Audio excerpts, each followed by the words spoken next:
Pásítọ̀ Adébóyè ti parí ìjà fún Fétíà àti Saheed Balógun o.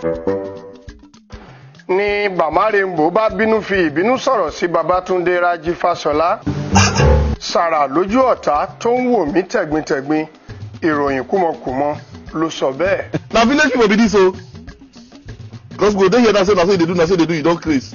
Village people na dey follow you so. Ẹ kú ilé, kọ́tàtò ètà tìlólù láti iléeṣẹ́ ojúkòkòrò Evangelical Ministry.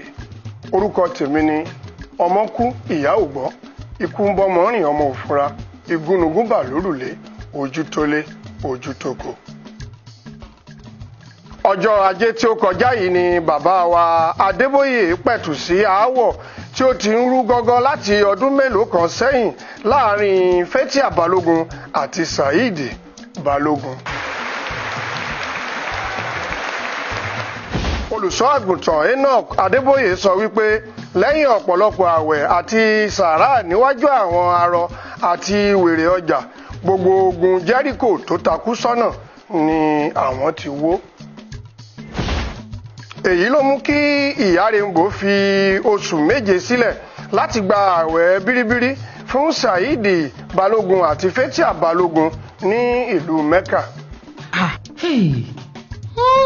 Ẹ ṣé bí ẹ ti ṣe serious bí ẹni tó ń ṣe JAMB tí ẹ ń gbọ́ ìròyìn kúmọkùmọ náà. Mínísítà àgbà fún ètò iná ní orílẹ̀-èdè yìí, Olúwa Babátúndé Rájí Fáṣọlá, sọ̀rọ̀ yìí di promise ní iwájú àwọn tí ó ń sun bọ̀ọ̀lì pé òun ó pa á láṣẹ pé kí àwọn oníbọ̀ọ̀lì máa sun bọ̀ọ̀lì nínú iná tí ó bá ṣẹ́kù nínú transformer. Wọ́n á dẹ̀ lè ṣe sá.